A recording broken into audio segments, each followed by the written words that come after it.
All right, folks. So we actually were just watching the cover of this song here from Clair Obscur, Expedition 33. Once again, one of the expected game of the year.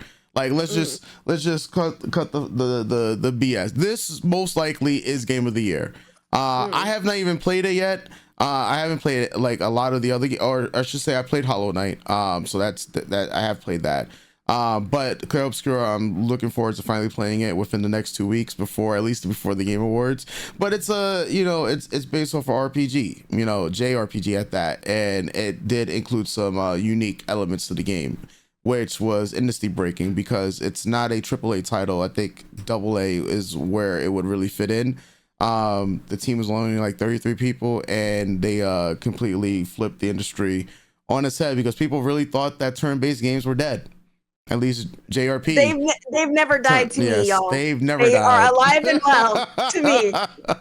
They've never died to me. Yes, people were saying that this is Final Fantasy because people can't believe what's been going on with Final Fantasy. I mean, I can't believe what's going on with Final Fantasy. Yeah. And I've been pretty vocal about it too. Yep. So we have the official song, Lumière, which I most likely may have butchered. But don't quote me on the name. But let's jump in to see exactly this rendition. This has 11 million views. Okay.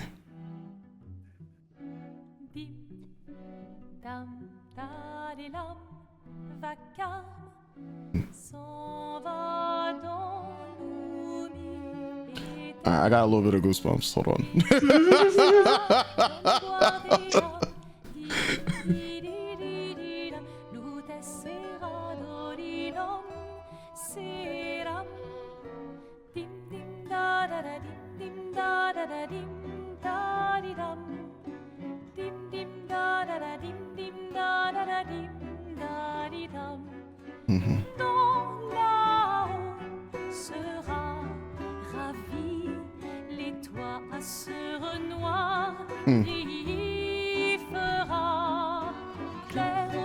It's friends.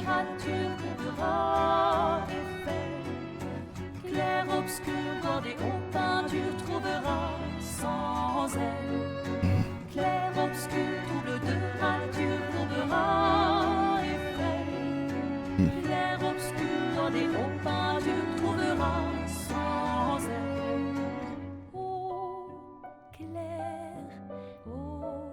obscur, What is these hairs standing up on my arm?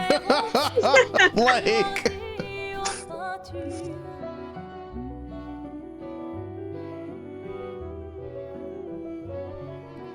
Clair obscur, trouble de rature courbera effet. Clair obscur, voir des hauts peintures trouvera sans elle. Clair obscur, trouble de rature courbera effet. Clair obscur, voir des hauts peintures trouvera sans elle. Damn, those piano notes. Yeah.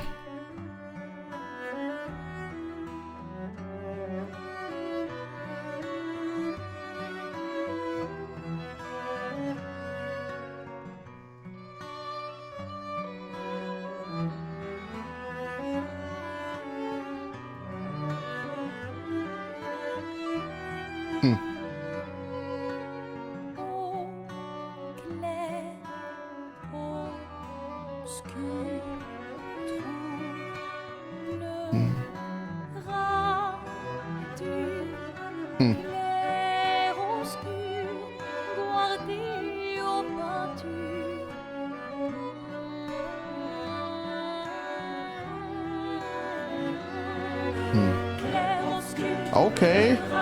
Okay. Okay.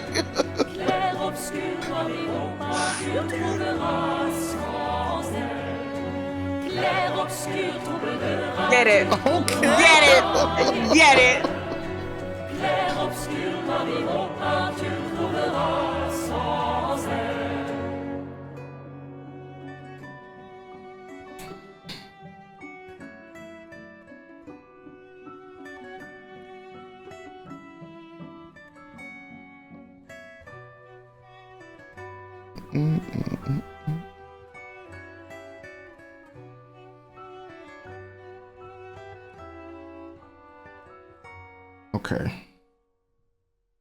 Okay. Before we say anything else, right? I just want to see if they also have the Alicia version. So we would have both. They do. Okay, here we go. we going right.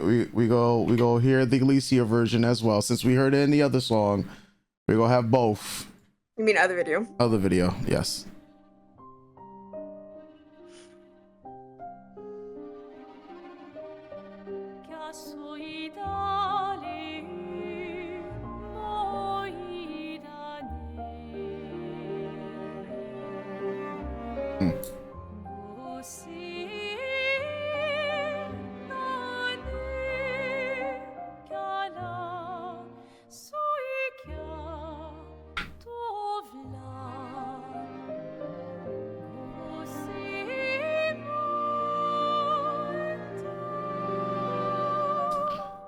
Yeah.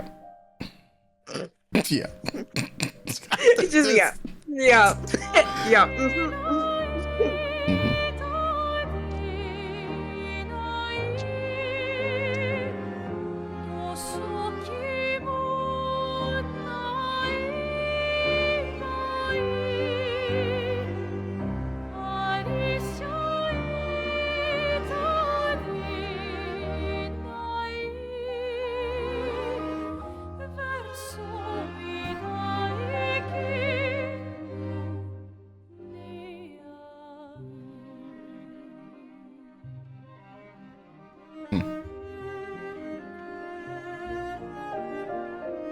Someone deaf died when this song was being played.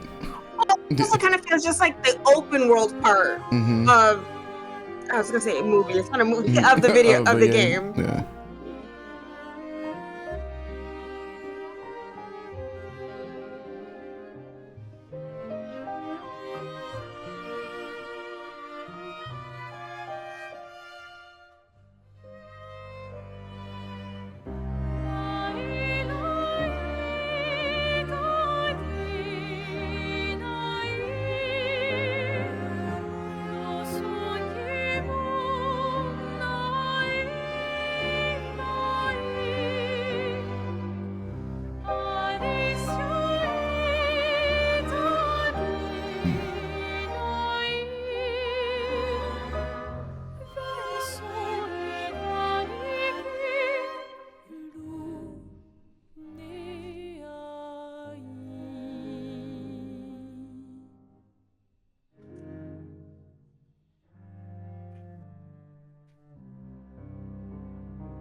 Or maybe we all did die, because that's a very the way she's thoughtful face. That's a very thoughtful face. Yeah. That's a very like remember. You remember them because I remember them. Hold on, bro. Like, all right. Yeah. Give me 1 second. Yeah. Yeah. Straight to Apple Music. It immediately just pops up Clair Obscur 33. Exposition 33. Yeah, there is how many songs? That is 60 plus 68 plus 26. That's a large number I'm not doing right now. All right, I'll download it. Yeah.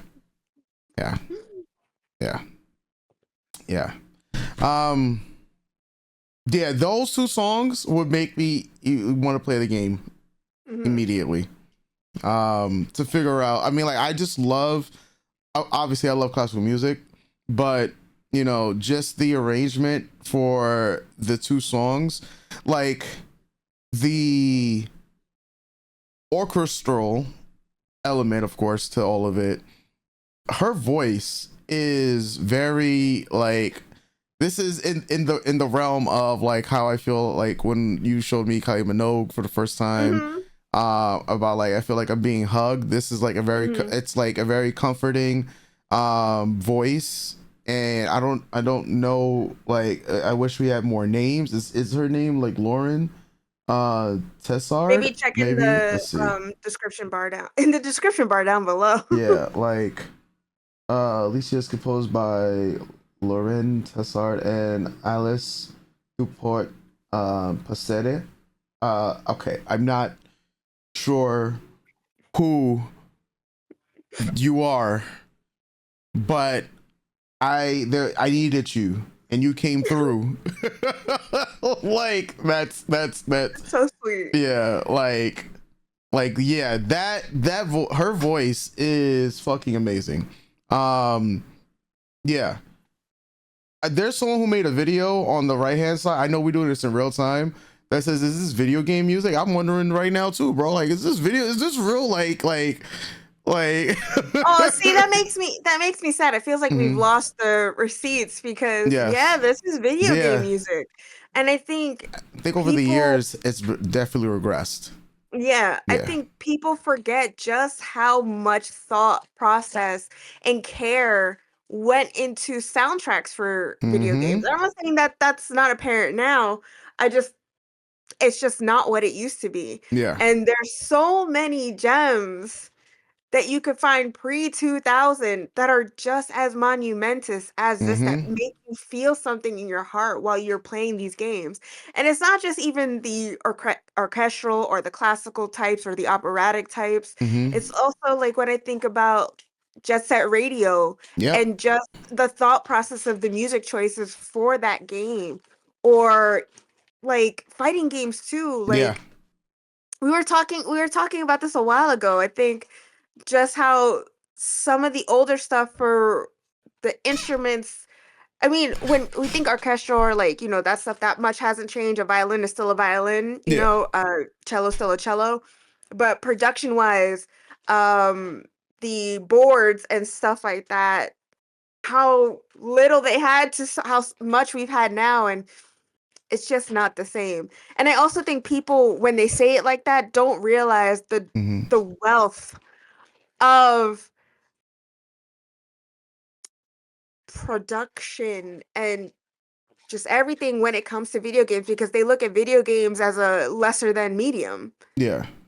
Truly, like, and no, if I don't know who the creator is of the video you're talking about, like, and I don't know them personally, we haven't watched the video, but usually when statements like that, especially as gamers, when growing up, when we tell people we are gamers, they look at it as a less than hobby or a less than career.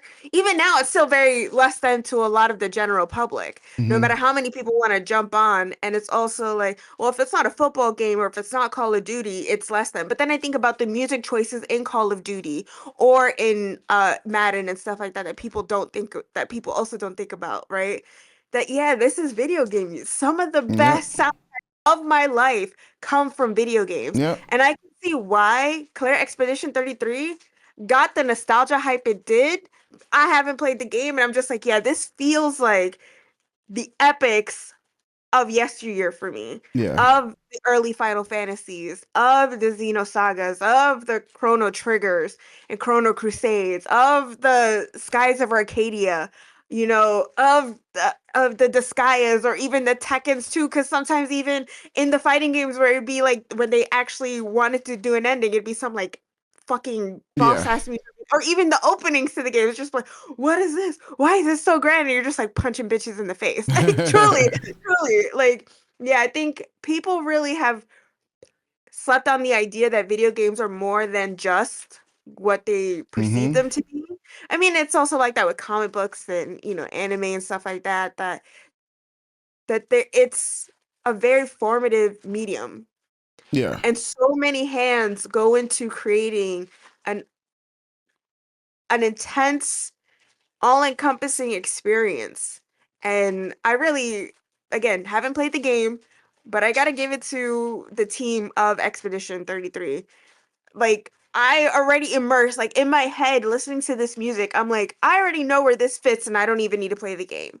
Like, I know exactly what scenes are happening, when, where, and how. And even if it doesn't happen in that way, I'm still not going to be like so surprised. I'm just like, yeah, it just makes so much sense. It makes sense. Yeah. Yeah. Yeah. Yeah. I like 10 out of 10, honestly. Yeah. Both. And I think even it's so like the first song we listened to in my head as soon as it popped up because of just the light, the brightness that was coming from our lead vocalist. In my head, I could see your party walking into a bar or a club or an undercover mission, and they're the band that's playing on the stage.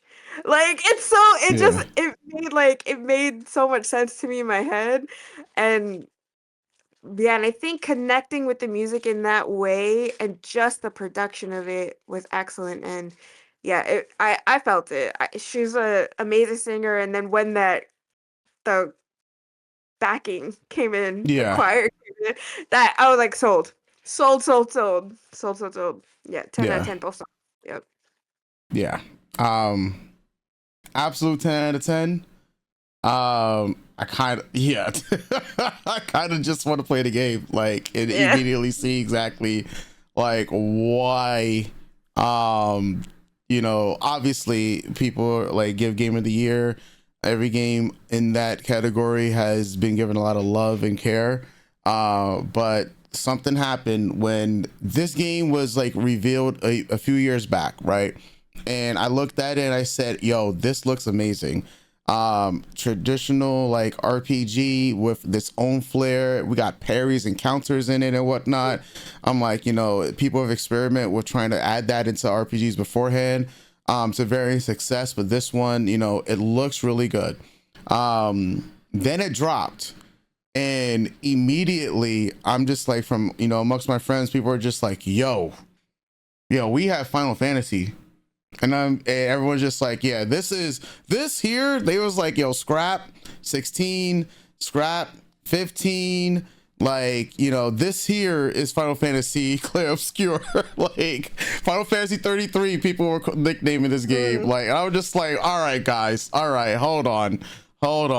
And people just said like the story really was that riveting. I mean, obviously they're trying to do a movie for it. And how networks are. They want to throw the whole book at it. So now they were like, yo, we need to do TV shows. We need to do movies. Bro, they sold out of the physical games. Like, they didn't believe that they were going to print that many like copies and sell that many copies. They sold out of all the physical copies, and they had to like order like new ones because people just said, listen, we don't trust digital. So we need to make sure that we have this game at least forever. And I can see like this is one of those games that people were really just like rallied around because they're like, yo, what are these AAA companies doing? Like, we got to rely on, of course, the AA and the indie devs to save gaming. And I know a lot of people, in the big wigs hate the fact that games like this are succeeding. Because which is always so funny to me because it just goes to show you y'all have a formula. You choose just not to mix it up. You just choose not to follow it.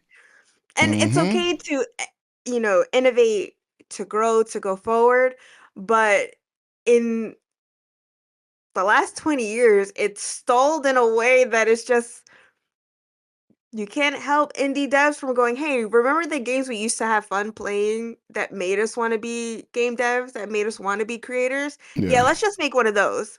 I'm finding that a lot in entertainment for a good chunk of things, that especially millennials, maybe I think the generation before us is Gen X, right?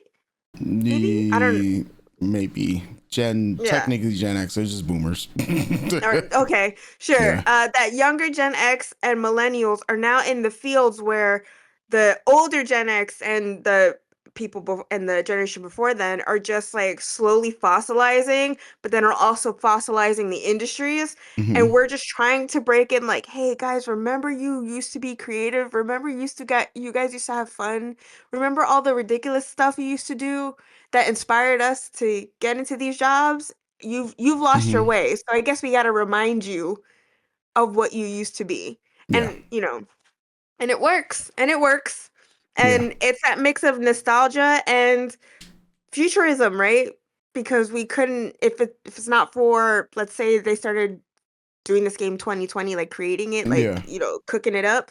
If it wasn't for the current technology, we wouldn't have, the systems that people are so excited about. But it's taking the stuff that we love from video games of old, that nostalgic feeling, and just, pasting it and applying it on top of the topical of, hey, yeah, this is new tech. Let's just do it this way. Let's do a happy mix. Yeah. And companies don't want to do that. Yeah. Companies are like, well, bottom line, how many game developers can we fire versus how many yachts can we buy? Yeah. How many VFX people can we run into the ground dead with that crunch time, or I forget what it's called.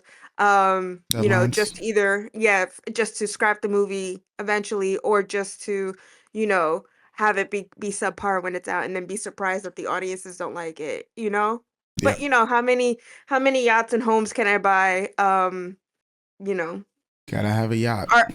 Art doesn't matter. Art doesn't matter. As long as I got my yacht, that's all that matters, Yeah. Yeah. 10 out of 10. Yeah. Makes me want to think about like what that soundtrack, bro.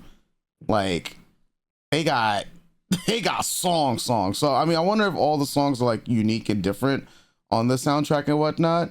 But like, yeah, they got songs. Like we're talking about like 154. Yeah, 154. Like 3 discs. Okay. Like I'm pretty sure some of them is probably like footsteps in the in the grass and and out playing in the field and whatnot. But I mean, look, they put their whole ass into these 2 songs, so I can't wait to see what they did with the rest of it. That sounds so bad. Just like when you tweeted at me about, can you have my, you know what? We're not gonna get into that. Folks, hit that subscribe button, hit that like button, check us out in Patreon in the description bar down below. I think, would you want to react to the opening intro cinematic? I mean, we did it for the Cydia NT. Okay, so folks, so we're gonna react to the Clair Obscur Expedition 33 opening intro cinematic. So definitely stay tuned. They'll tie these to these 2 videos. And I just want to say now that I have heard both versions, the Iron Mouse cover and this one, I think my score remains about the same. The 8.5 for the Iron Mouse version to like borderline 9.